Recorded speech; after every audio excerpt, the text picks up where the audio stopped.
Good morning, everyone. I hope everyone's having a good day so far. We're just going to give it 1 or 2 minutes just for some late joiners to turn up. Um, Maybe as we're warming up, feel free to say hello on the chat function on the right-hand side.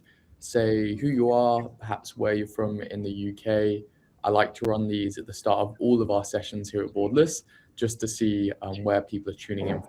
People from Cornwall all the way up to Scotland, lots around the Midlands, lots around London, where we're based as well. So feel free to say hello in the chat. I can see a few people already saying hello. Hi, Famila from London. Lovely to meet you. Hi, Tom from Buckinghamshire. Great to meet you as well. Hi, Antonia. London. Mavis from Leeds. Angela from Scarborough. Wow, they're coming in fast and thick now. I can't read all of them out, but hi, Daniel, Vanessa, Sonak, Ududu from Luton. Vanessa from South Care Homes Group. Perhaps maybe there's some people here who've both joined that might actually know each other without knowing it. Awesome. Just gonna give it one more or 30 more seconds before we kick off with this morning's session. I hope everyone's got their tea, coffee, maybe some water. Awesome. Lots more hellos. Both Sarah and Josiah are from Nottingham. I've seen a few different people from Kent. Perhaps they know each other. A few others, lots from London. Awesome. Well, it seems like numbers have picked up nicely. We've given people a few more minutes. So let's jump straight into it. So welcome, first of all, and thank you for making the time this morning. This is our final webinar of the series we've been running with QCS, and it's the one people have really been asking for.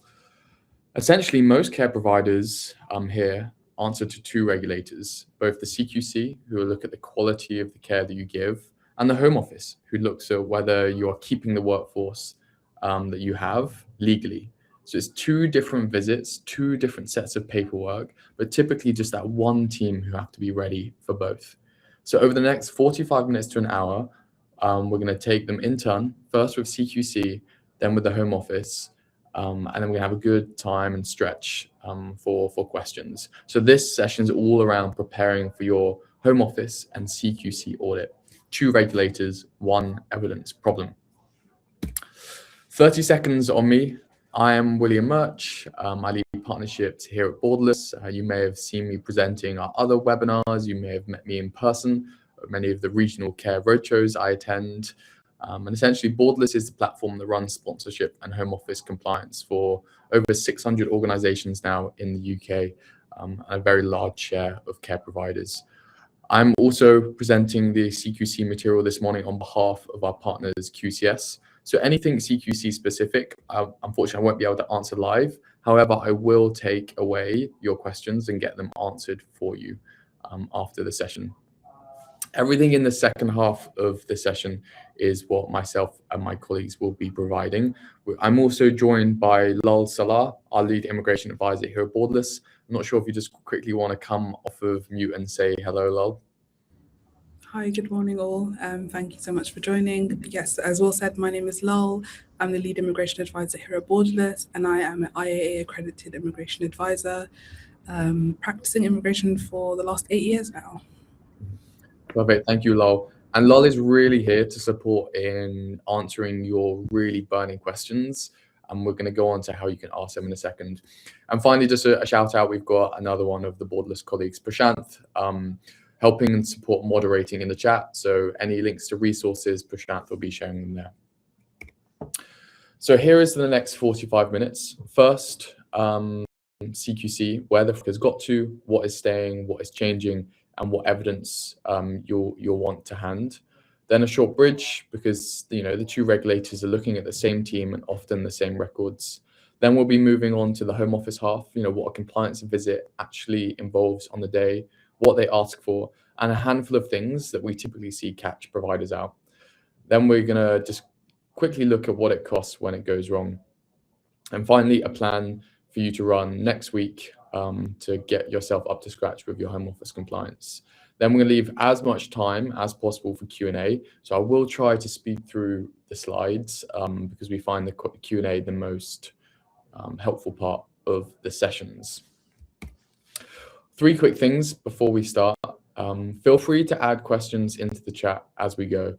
I'd much rather take them as they come up.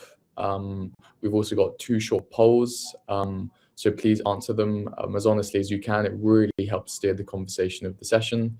And then finally, the session is being recorded, so no need to jot down lots of notes per se. You can watch this back at your own speed in your own time. So feel free to just tune into my voice, and I'll try not to be as monotone as possible. To keep people on their toes, 1 quick poll before I start going over the CQC material. So be as honest as you as you want. But I'm really interested to know, which visit are you least ready for right now? And I'm just going to push this poll out. So are you least ready for a CQC inspection? Are you least ready for a Home Office compliance visit? Maybe both, if you're being completely honest, or you feel you're actually in a reasonable shape. Really keen to understand, because obviously we're going to chat about both, but I'm just trying to anticipate where most questions or most concerns lie with everyone here today.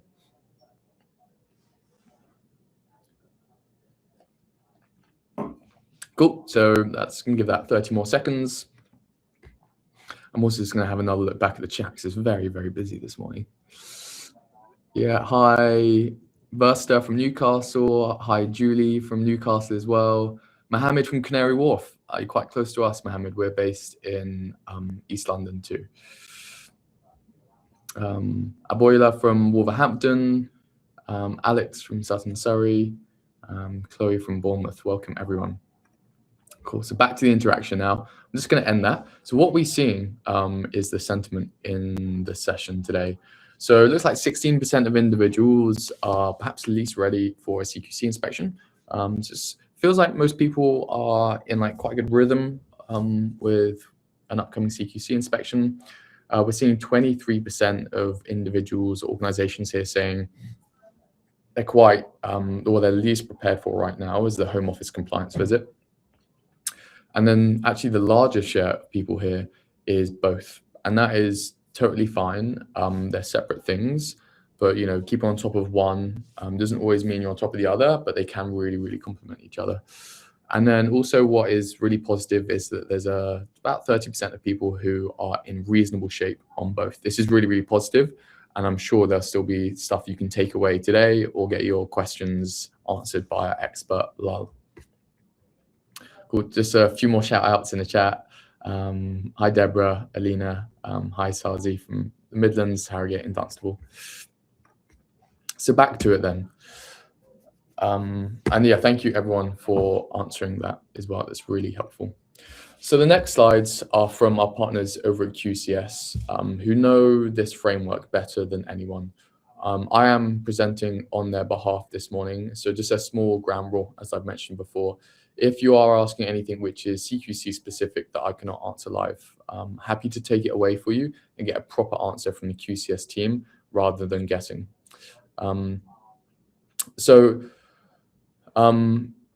guess we've already spoken about, you know, how confident you are for a visit, and hopefully we're going to get really into that practical guidance on evidence assurance and inspection readiness. So first of all, where has the framework actually got to recently? Because there's been a lot of noise. So there's 4 key things really that we've just been going over. First of all, the fact that CQC has been consulting on the new approach, and they're reviewing the comments that came back. And they're also now piloting the new approach. They actually started doing this in June, and it's all running all the way up to October. So the new approach is being piloted right now as we sit here today. However, the evaluation of those pilots are going to be landing later in the year, so around November. And the indications on the full rollout are going to come in spring 2027. So the honest position is this really: you are still currently being inspected under the current arrangements today, and a new framework is close enough that anything you build this year should be built to survive the transition. Do not wait for spring to get ready. And before the changes, there's a few other things to reassure you on, because these really matter. The foundations of the new framework are going to be staying put. The regulations themselves, the fundamental standards you're registered against, are not going to change. The 5 key questions stay, safe, effective, caring, responsive, and well-led. Any ratings also stay, and the same for 4-point scale from inadequate to outstanding is going to be in place. So nothing you have built is wasted. And if your evidence answers the 5 key questions today, it will still be able to answer them under the new framework. What changes is really the machinery that's going to be working underneath it and in between it, which we're going to be talking about on the next slide. So here is the fundamental machinery that's going to be changing. So what's going with things like quality statements and single assessment framework, which most of you have spent, likely the last 2 years getting your heads around. What's coming back, the key LOEs, key lines of inquiry. It looks like 24 of them, maybe as few as 18, not sure yet, down from an initial 34 quality statements. So a shorter list to evidence against. And I think you'll probably be on the same page as me that anything that's shorter and easier is a lot more welcome. Also, what will be coming in is characteristics of ratings, which should mean clearer descriptions on what good actually looks like. More specialist input and sector-specific processes, so inspectors who actually know care. I think this is probably one of the biggest shifts and most positive things that we're seeing. And I actually wish this was the case with the Home Office as well. Specific caseworkers that actually understand the business within the adult social care sector. Anyway, I'm going off on a tangent. What else is coming in? Obviously, more inspector judgment and less rigid scoring on evidence, which I think will be welcomed, which cuts both ways, both fairer conversations, but the inspector's overall impression of your service matters even more. Also, AI is coming more into the mix. As you know, AI is proliferating through everything organizations are doing now. And the last bullet point is remote access on records. So CQC is increasingly looking at your records without actually physically coming into your building. And we're just going to hold on to that one for a second, because the second half of this session, talking about the home office, tells much of a similar and same story. So the question everyone asks, and this is probably the most important question, is when? When can I expect an inspection? So a few signals are coming up rather than specific dates. So the drive is really a return to good. So getting services inspected and re-rated rather than sitting on old ratings. Notifications also matter. The more issues you are notifying, the more likely an inspection. So your notification pattern is part of your overall risk profile from the CQC. The old timeframes attached to a rating no longer apply. So, statements like they only came 2 years ago kind of tells you nothing at the moment. And the new framework should make inspections a lot more regular. There is more opportunity, therefore, to have a more meaningful relationship with a named inspector. Perhaps it's the same person coming on a more frequent basis. And, as part of that relationship, I'm sure you might be able to have a better indication of when they're coming. However, they might be different forms of inspections, focused or thematic, rather than always the full works. Also, the PIR may act as more of an indicator than it has, and services that have never been rated are really in the queue. So underneath all of that, the honest answer is that nobody can give you a definitive date of when you're next going to be inspected, which is exactly why the next slide says what it says. And this also rings true of the Home Office. We've done lots and lots of analysis on, your chances or how likely you are to be inspected. And we can only really talk in generalities because lots of different things can affect when you get inspected. So given that you might not know when you're next going to be inspected, how can you prepare for it and always be prepared? So how to prepare, and one of these bullet points is really the whole slide. Understand what CQC will be looking for. which under the new framework means the KLOEs, ensure a whole team approach. The inspector talks to whoever is in the building, not just the registered manager. And again, we're going to be talking about how that translates to Home Office compliance as well. And your team's answers are the evidence. So focus on the weakest link and your known areas of concern, because that is essentially what any inspector is going to find. They do not grade just your best files or talk to your most competent employees. So make sure the evidence is well organized and organized such that each piece really relates and translates to a specific quality statement, or more importantly now, the KLOEs. And the last one, expect an inspection every day, not as a way to live in a constant fear of anxiety, but as a standard. If the answer to could we show it today is no, then there's definitely a gap to close. And I think this rings true for the Home Office as well. Just always being inspection ready is the best way to reduce that fear, reduce that anxiety. But what does good evidence actually look like? What should you have to hand? So really, it's all about objective, up-to-date, and relevant, which rules out an audit from 2 years ago that says everything is fine. Related to the quality statement or KLOE, so answers a question the inspector is actually going to ask.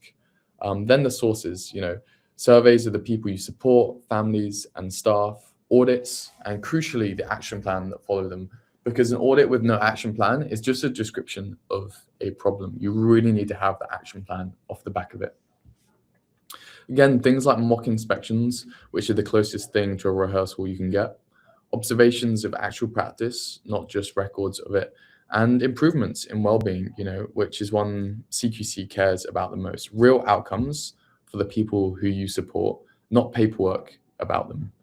I think something here that I like is the mock inspections, because you can really start this at any point, no matter where you are today, and lots of people can rally behind this internally, and you can really have champions that are running mock audits between teams or within the whole company, which is what we're seeing as best-in-class organizations doing. And underneath that is arguably the documentation layer. So you can have all of the evidence to hand, the objectives, the surveys, the audits, the mock inspections, but what documents do you actually need file by file? Assessments, referrals, care plans, monitoring, communications, risk assessments, capacity assessments. Even I'm getting tired talking about all the different documents you have to have. But nothing on this list should surprise anyone on today's webinar. So, this isn't, and it shouldn't be, a list of documents you need to go away and create. The test is whether these exist.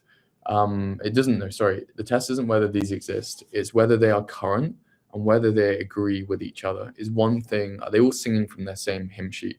And whether you could put your hand on any of them in 10 minutes rather than 10 days. Do you know where all of these are within your organization?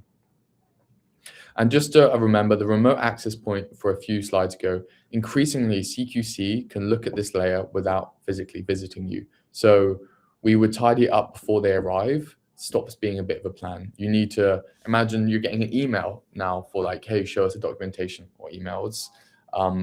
You have a lot less time to get this prepared.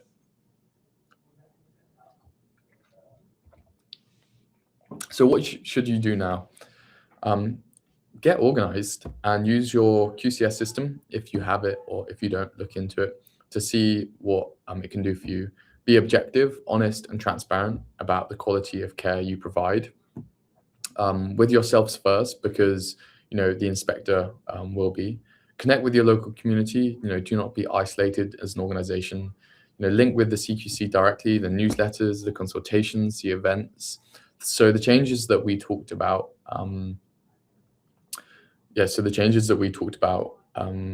Do not surprise you. They'll give hints, tips, and upcoming dates on when anything meaningful is going to change.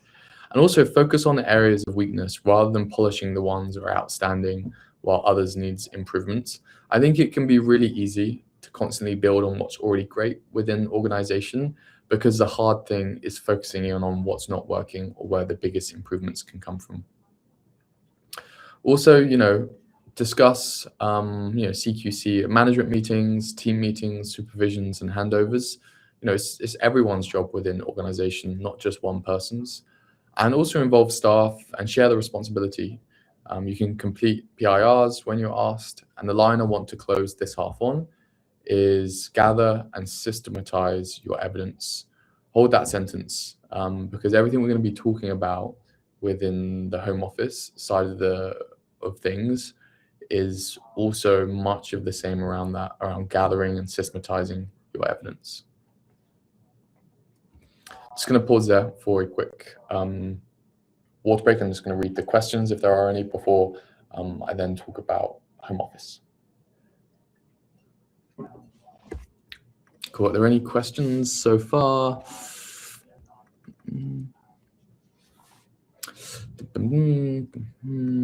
Doesn't seem like there's any questions so far. Lynette's just asking, will this be recorded? Will it be sent out? Yeah, it definitely will be, Lynette. I know there's lots of content and context here, so feel free to watch it at your own time after the session. Awesome. So back to the content. 20 minutes ago, I asked everyone here which visit you were least ready for, and about 30% of you said the Home Office one. Lots of you also said CQC, and that is fair, and lots of you also said both of them. But everything QCS and the slides we've gone through is about the quality of the care you provide and the evidence you hold to show it. The next half of this session is about the other visit. CQC asks whether the care is good enough.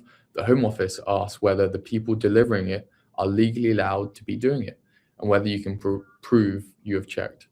It's the same registered manager holding both sets of records, often the same filing cabinet or the same shared drive, holding both your CQC and your Home Office compliance documents. And when providers get caught out, it's almost never because they didn't know the rules. It's because the person who knew about the change was perhaps not the person responsible for recording it. So for the next 20 minutes, I'm just going to go in and be quite as specific as possible about how you can be Home Office audit ready. And again, just to call out, there are like two regulators, but being good at one probably just lead into being ready in audit, ready for the other. And again, it's typically the same teams, same filing cabinets, but two very different questions that you have to answer. So on the Home Office side, there's actually fewer new rules than you think, but there's a lot more checking. So a lot of you may have come to this session half-braced for a pile of new rules that have been coming out, but that's not the story for 2026 on the immigration side. The rules are broadly quite stable. We saw most of the changes in 2025. What has changed, though, is how the Home Office looks at you and looks at your organization. So what's the shift we're really seeing? 2 slides ago, we saw that CQC are moving towards more remote access to records. And the Home Office has been doing that for a while now. Compliance used to be a filing exercise, and through the first half of this year, the pattern has been starting to change. There's now more remote checking, more targeted information requests aimed at one specific thing rather than a full audit. And the big one is a HMRC payroll data matched against what your certificate of sponsorship says you pay a worker. They can see a mismatch without ever coming into your organization or without ever stepping foot outside of their office.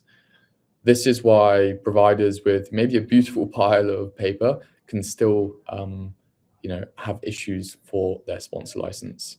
So again, you can pass a document check, but still fail a data check.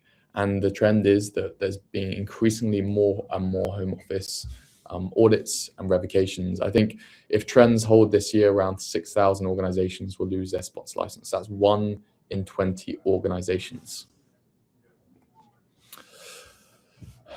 But what happens if you are facing a visit? What does a visit look like beyond perhaps something more remote? So a visit can be announced or unannounced, even before your license is granted or at any point thereafter. The Home Office's own statements estimate this can last 2 to 3 hours, but we've personally seen it lasting up to multiple days, in one case a week, albeit that is for very large organizations who have lots of sponsored workers. But as a rule of thumb, I would say be prepared for it to take a whole day. And they ask for your HR files, checks that your right to work checks are done correctly, recorded properly, and repeated where the worker has time limited permission. They'll usually want to also speak to some of your sponsored workers, and they'll typically name these in advance or ask them on the day.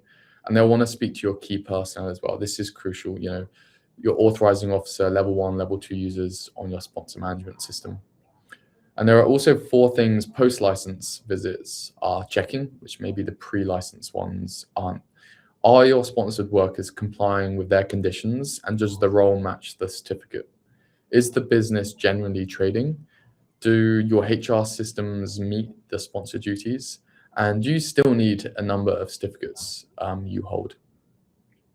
So this is kind of what a visit looks like, and it can be really stressful. Hence why doing things like mock audits can really boost your internal confidence for what they might look at. You can even just look to inspect yourself. Lots of people also ask, what will they be talking to my and frankly, this is the part that organizations and providers prepare for least, and it's the easiest one to get right. So the officer is not testing the worker's knowledge of immigration law, and the worker does not need to be coached around immigration law. What they are checking is one thing: does this person all day, what this person does all day match the occupation code and the job description on the certificate you assigned? This is really where providers are being caught, because roles can drift over time. Nobody has done anything wrong, and the paperwork no longer describes the job. So the preparation is not just a script to give the worker. You really need to know which one of your workers are sponsored, and know what their cause actually says, and make sure that the job that they're doing is the job on the certificate. If it is not, fix the record before somebody else finds it. The same applies to your key personnel. Your level 2, level 1 users should be able to explain how you track things like expiry dates and how you report a change without reaching for a folder. I'm also just going to pause there to see if there's a question. Cool. Ellen's asked a question, and Lal and Prashant will be able to support.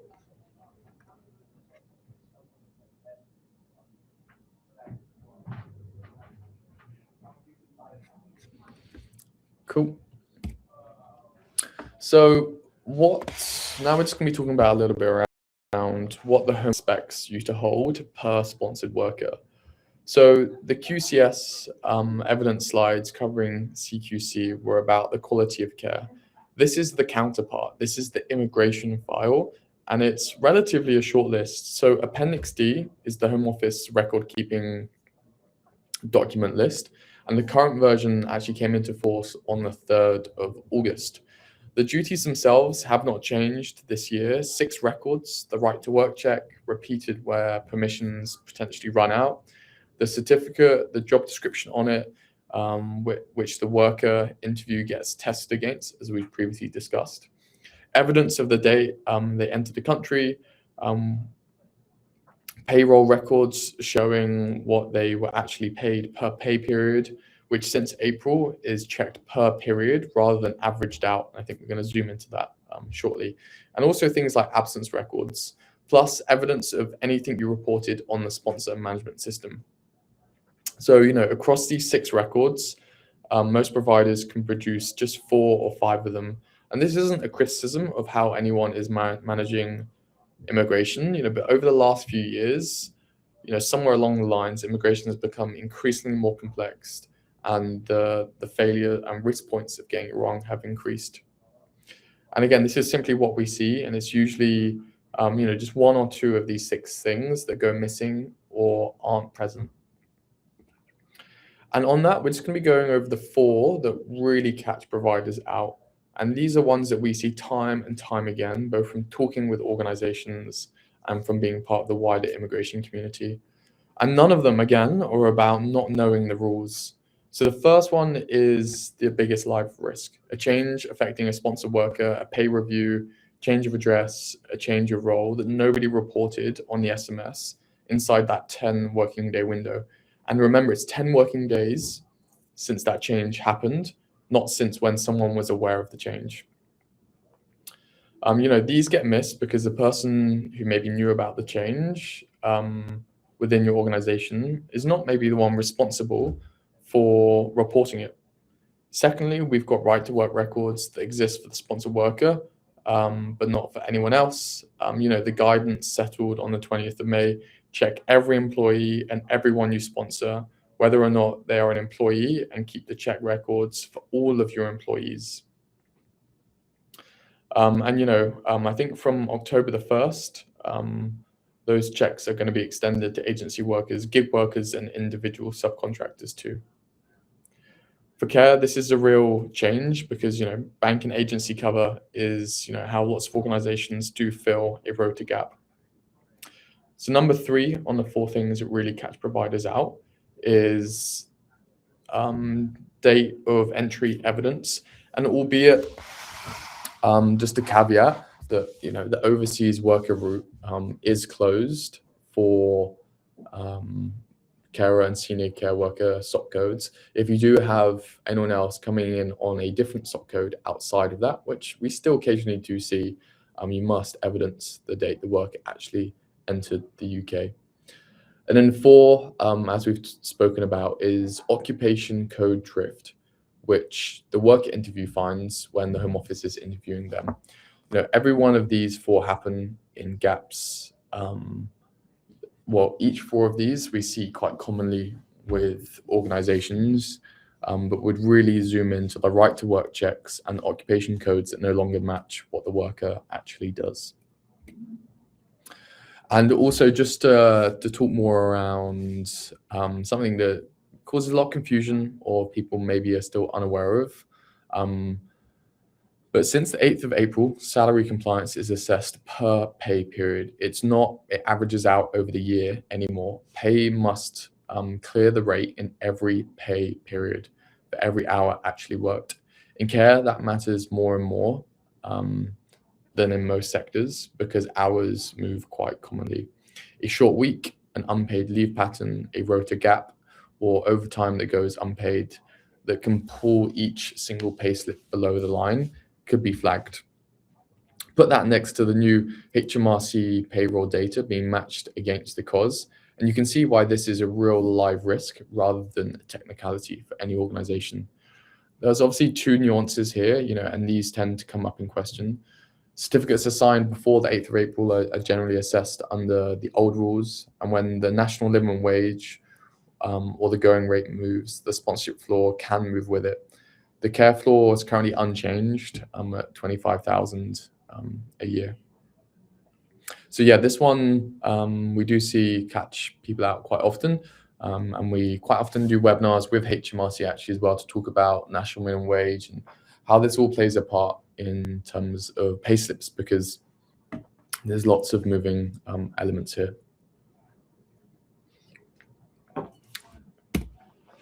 So we've spoken about what Home Office audit looks like, the kind of things say, and if you do everything right, you will pass with flying colors.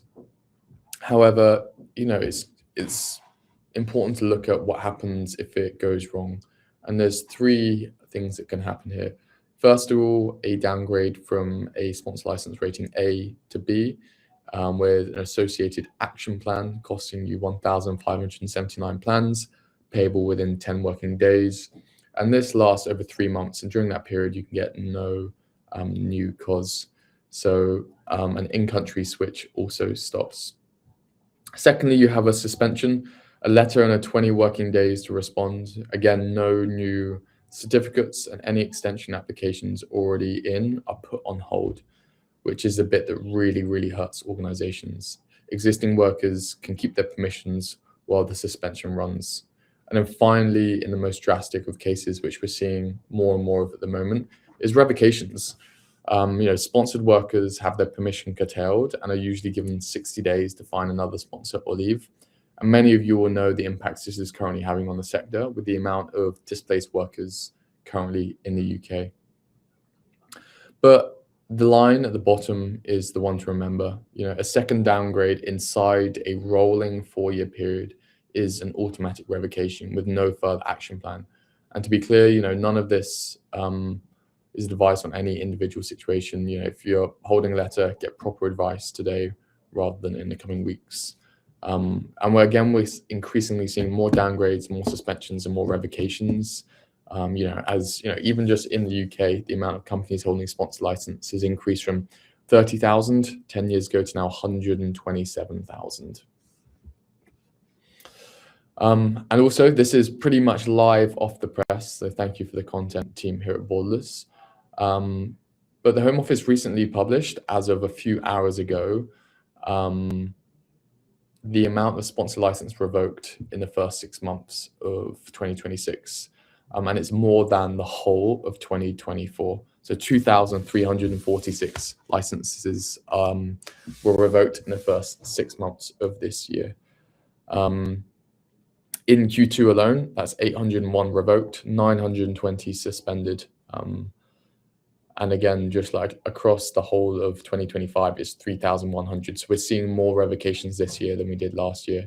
And unfortunately, 1,948 of these are in the care sector alone from July 2024 to June 2025.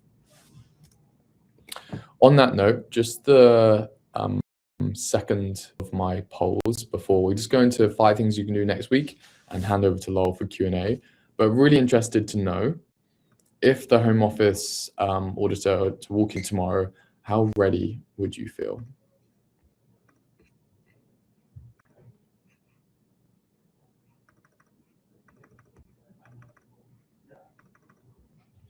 So we've got a few different options here. First of all, are you feeling ready? Your records are current. Mostly, but there'd be gaps, which is where we see most people fall into.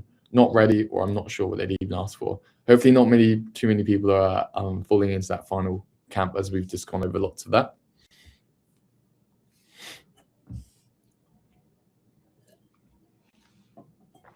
I'm also so surprised how quick these sessions go when we get into the flow. I can't believe it's already nearly 20 to 12. Awesome. So I'm seeing responses coming now. I'm really positive. 24% or 23% of organizations are saying you'd be quite ready, which is awesome. 52%, which is what we typically see, is around 52% is around mostly, but there would be gaps. And then we've got 15% not ready, or 9% saying they're not sure what they'd ask for. So I'm just going to end that interaction now. Cool. So for those who are maybe not so ready, things to do next week. Conscious we have said Monday, and it is a bank holiday Monday next week. So you might have to squeeze these 5 things into 4 days. So first of all, what we'd say is list every sponsored worker and pull up what their COS actually says. Check that the job they're doing against the job on the certificate and fix any misalignments in their duties, or assign them a new COS for the relevant SOC code. Also find a date of entry evidence for anyone you sponsor from overseas. Finally, ask payroll for the last 3 pay periods for every sponsored worker, and cross-reference that with what's on their COS, on their COS. And this one is probably really important, but really make sure everyone in your organization knows who reports a change on the SMS and who covers that when they're off. A gap that you found and closed and update the Home Office is a lot better than something they may have found. They're a lot more receptive to you fixing your own issues, even if it goes beyond the timelines of when you were supposed to do that, rather than you trying to hide it, because they will be able to uncover it. On that note, there's been lots in today's session, and we're going to be shortly segueing into the Q&A. But we have put together a free checklist, CQC and Home Office compliance checklist for care providers. This just goes into a bit more length and there's an exhaustive kind of checklist for you to download, so feel free to do that. And then just a quick message from our partners that if you, or many of you, will be QCS customers at the moment, but if you would like to access more practical guidance, compliance and information, and the latest CQC updates, feel free to scan the QR code on this slide. And if you would like to see QCS in action, scan on the left. And also you can refer, and we'll be able to put some of these links in the chat too. So hopefully over the last 40 minutes, we've helped demystify what's changing with CQC regulations, audits, and with the Home Office. We've now got about 10 minutes to answer your questions directly, and it's specifically why Lal, our lead immigration advisor, has joined today. So without further ado, I'm going to hand over to Lal. And please, do feel free to ask any questions or situations you might be uncertain about. But I'll hand over to you, Lal. I'm not sure if there's been some good questions throughout the session already. Thanks, Will. So there have been a few questions coming through. There are a few that I haven't answered yet, but I thought it might be relevant to cover in this section here. We had a few questions in about right to work. So primarily, is right to work necessary for British citizens? So every individual within a company is subject to right to work. The right to work check must be done prior to the employment of that individual. So that's where you'll need to assess whether or not that individual is eligible to start working for that company. For British workers, it's slightly different. So what you'll have to do is request a copy of their passport, verify that the individual on the passport is actually the individual in front of you. You would need to take a scan of that passport and then leave a note on that passport, the scan of that passport, the date that you've checked the right to work, but also the individual that checked that right to work. And then you need to keep that copy on file. So that's all you need to do for a British individual. So it's a lot easier than it would be for migrant workers. For any other individual that is subject to a visa, whether they have ILR or any other visa category, you'll have to do the online right to work check. So requesting a copy of their share code and then conducting the check online. There are instances where the online check might not be accurate or might not provide you with an accurate representation of the facts that you have. So in cases where sometimes an individual has lost their sponsor, they're waiting for a curtailment letter, the right to work online will still show you that that individual still has the right to remain. And that's just simply because the Home Office's systems do take some time to be updated. So in those instances, you can conduct what's called the Employer's Checking Service check, which is essentially a manual check that the Home Office will conduct on their end, which will provide you with a more accurate reflection of what's currently happened. So, for example, if we're using the case of somebody whose license was who lost their sponsor, if you were to conduct the ECS check, the Home Office is likely to verify that within a small window, that individual still has right to work, but they might have lost their license. The important thing to caveat here is that, for example, if somebody has come to you having lost their sponsor and you're considering them on maybe supplementary hours, that the individual still meets the conditions of their visa. So that includes the conditions of supplementary work. So those are the things that you need to assess and keep assessing when it comes to right to work. So at any point, if an individual's right to work comes back negative, you need to cease employment immediately until something happens that would indicate that that worker has now had their right to work reinstated. If there are cases where an individual, you're aware that that individual, although the right to work check is coming back positive, the ECS check is coming back positive, but if you're still aware and you have knowledge that that individual isn't meeting their visa conditions, in those cases as well, the Home Office would draw the conclusion that your statutory excuse still does not extend, because now you have knowledge that that might cause a break in that right to work. So I would say the topic of right to work is very complex. It changes with the circumstances that you're faced, but in the basic level, if you just ensure that the individual meets the criteria of their visa, so the right to work check will give you that parameter.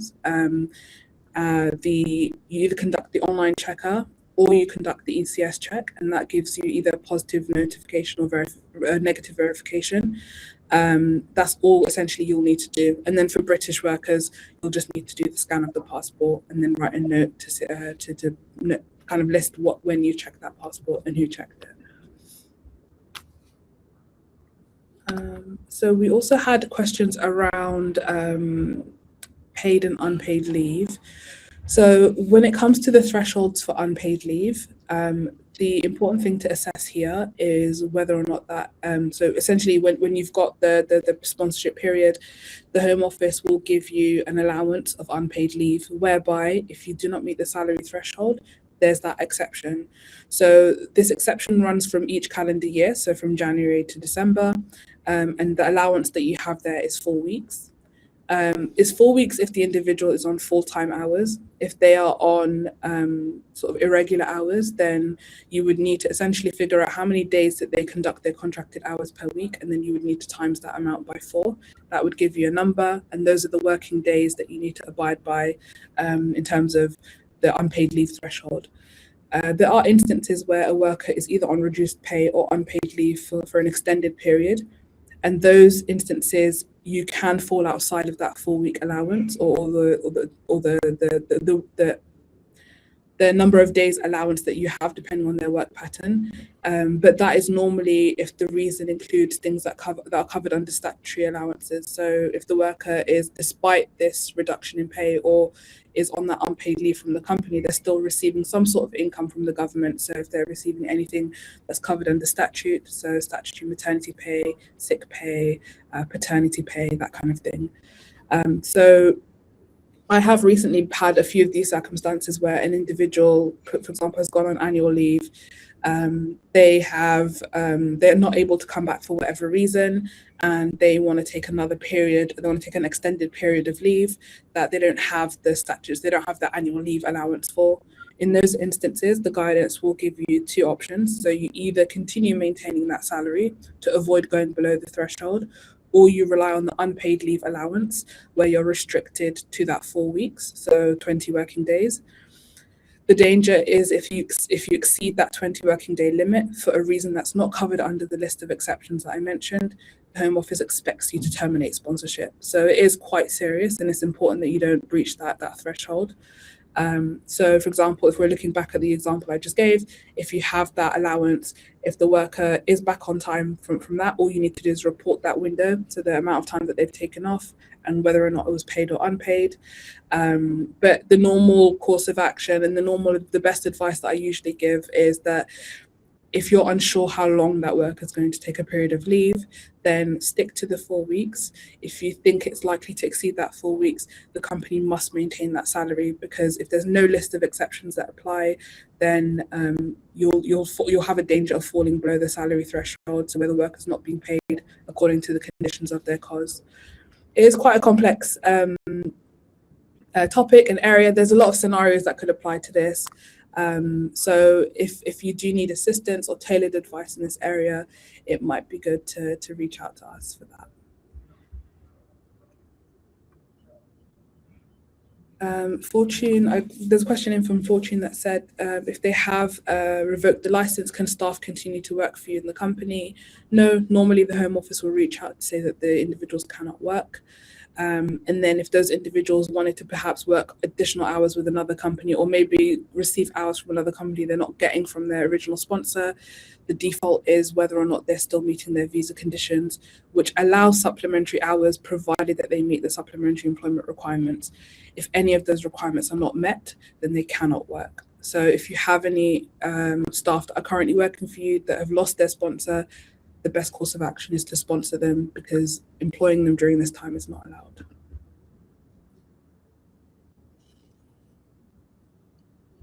We did get some questions around travel time.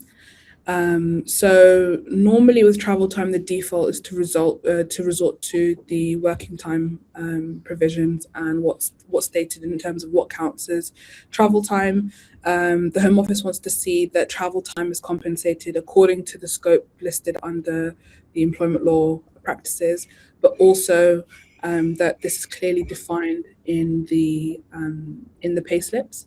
So it's not the hours that they're doing per. So, for example, if they're signposted to work at a service user's home and they're traveling to that, that's not included within the amount of time that they spend providing that care. So it shouldn't be included. It's actually additional to the hours that they're delivering. I think that one around travel time really catches lots of people out, lol. And I know when we run webinars with HMRC's National Minimum Wage team, they're always asking about that. So stay tuned for potentially another session covering things more around that. Is there any other themes that we're seeing coming out in the questions? It seems like right to work checks are again a big question mark. Perhaps we'll have to do another session on that. Yeah, I think we could probably do a session on that where it also ties with sort of when you need to plan around extending workers' leave as well.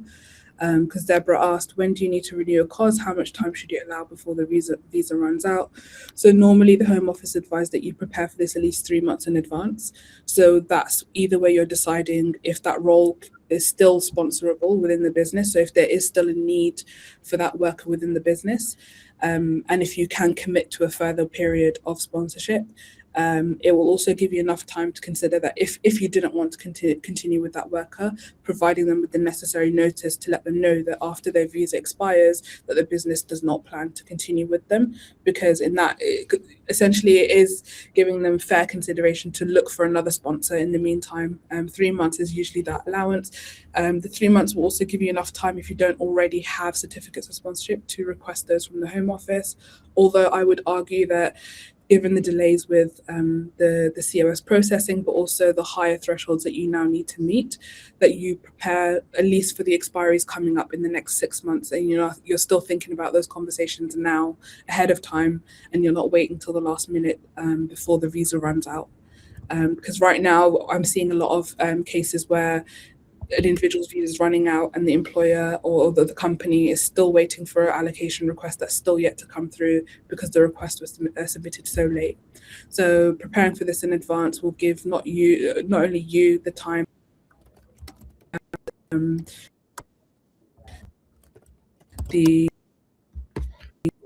about these things, but also enough time and grace to prepare for them as well. So I'm conscious of time. I'm not sure if there's just maybe one more question, Lowell, that you could get to.